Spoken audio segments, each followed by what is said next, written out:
American president Donald Trump ഇറാനെതിരെ ഓരോ ദിവസവും പുതിയ പുതിയ ഭീഷണികളുമായി രംഗത്ത് വരികയാണ്.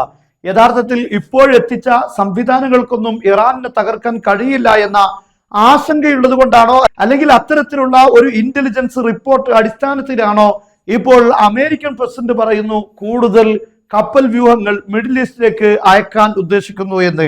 പുതിയൊരു എയർക്രാഫ്റ്റ് കാരിയറും കൂടെ, വിമാനവാഹിനി കപ്പൽ കൂടെ വരാൻ പോകുന്നു എന്നാണ് ട്രംപ് പറയുന്നത്. അതേസമയത്ത് ഇറാന് ചൈനയുടെ ഏറ്റവും പ്രധാനപ്പെട്ട, ലോകത്ത് തുല്യതയില്ലാത്ത ഒരു ഡിസ്ട്രോയർ ആണ് ഹോർമുസ് കടലിടുക്കിൽ ഉള്ളത് എന്നത് ഏറ്റവും പ്രധാനപ്പെട്ട കാര്യമാണ്.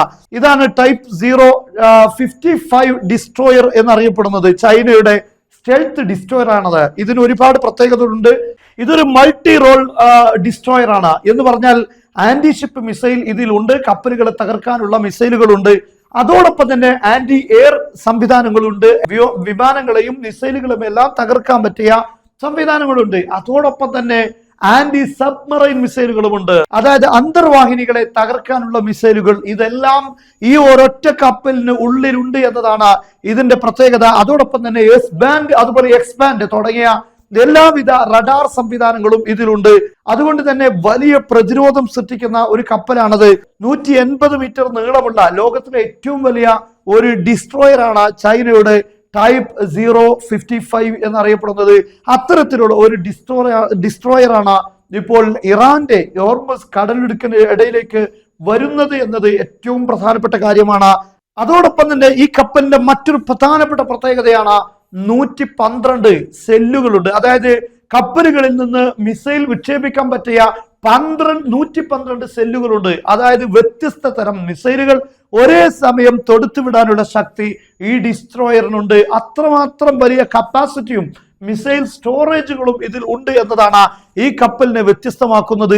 അമേരിക്കൻ ഡിസ്ട്രോയറുകളുമായി നമ്മൾ തുല്യപ്പെടുത്തുമ്പോൾ ഒരിക്കലും അതിന് താഴെയല്ല. വിദഗ്ധരായ ആളുകളെല്ലാം അമേരിക്കയുടെ ഏറ്റവും പുതിയ ഡിസ്ട്രോയറുകളെക്കാൾ ഉയർന്ന സംവിധാനങ്ങൾ ചൈനയുടെ ടൈപ്പ് 055 ഡിസ്ട്രോയർ ഉണ്ട് എന്നാണ് പറയുന്നത്. എന്നാൽ ഇതൊരു മിലിറ്ററി പരേഡിന്റെ ഭാഗമായിട്ടാണ് ഇറാൻ തീരത്തേക്ക് വരുന്നതെങ്കിലും, അല്ലെങ്കിൽ അവിടെ എത്തുന്നതെങ്കിലും, ഇതിന് അമേരിക്കയുമായുള്ള യുദ്ധത്തിൽ എന്തെങ്കിലും റോൾ ഉണ്ടോ എന്നതാണ് പ്രധാനപ്പെട്ട ചോദ്യം. പക്ഷെ ആ ഒരു ഇടത്ത് അത് ഉണ്ട് എങ്കിൽ ഇറാന്റെ പ്രതിരോധ സംവിധാനങ്ങളുമായി കണക്ട് ചെയ്യാൻ ഇതിന് സാധിക്കുമെന്നതാണ്.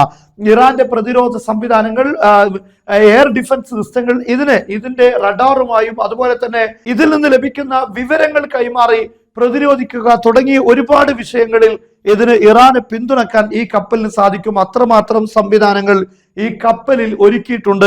അതുകൊണ്ട് തന്നെയാണ് ഇപ്പോൾ അമേരിക്കക്ക് ഒരുപാട് തവണ ചിന്തിക്കേണ്ട സാഹചര്യം വരുന്നു.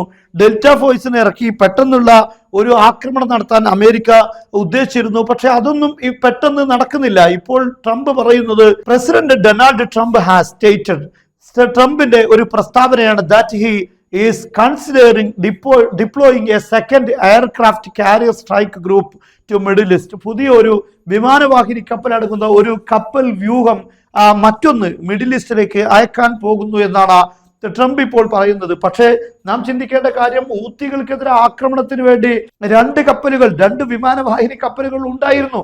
പക്ഷേ അതുകൊണ്ടൊന്നും ഹൂത്തികളെ ഒന്നും ചെയ്യാൻ സാധിച്ചില്ല.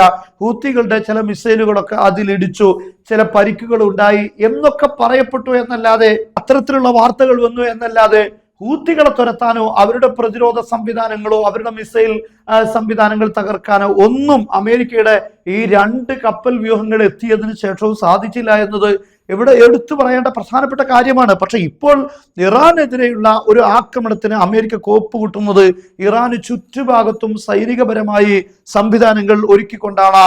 എല്ലാ ഭാഗത്തുനിന്നും ആക്രമണങ്ങൾ ഉണ്ടാക്കുക എന്ന രീതിയാണ് അമേരിക്ക ഇപ്പോൾ സ്വീകരിക്കുന്നത് എന്നാണ് മനസ്സിലാക്കാൻ സാധിക്കുന്നത്. എന്തായിരുന്നാലും ചൈനയുടെയും റഷ്യയുടെയും ഒരു കപ്പൽ സംവിധാനങ്ങൾ, ഒരു പ്രതിരോധ സംവിധാനം ഇറാന് ഭാഗത്ത് ഉണ്ട് എന്നത് ഇത് ഒരു വലിയ യുദ്ധത്തിലേക്ക് നയിക്കുമോ എന്ന ചില സംശയങ്ങൾ ഉയർത്തുന്നതാണ്. ഈ ചൈന റഷ്യൻ കപ്പലുകൾ ഏതെങ്കിലും തരത്തിൽ യുദ്ധത്തിൽ പങ്കെടുക്കുന്ന സാഹചര്യം ഉണ്ടായാൽ അതൊരു വേൾഡ് വാറായി മാറുമെന്നതിൽ തർക്കമില്ല. എന്ന് മാത്രമല്ല, ഈ ഇറാനുമായുള്ള യുദ്ധം തന്നെ അത്തരം തലങ്ങളിലേക്ക് എത്തിക്കുമോ എന്നത് ഇപ്പോൾ നമുക്ക് നിർവചിക്കാൻ പറ്റാത്ത സാഹചര്യമാണ്.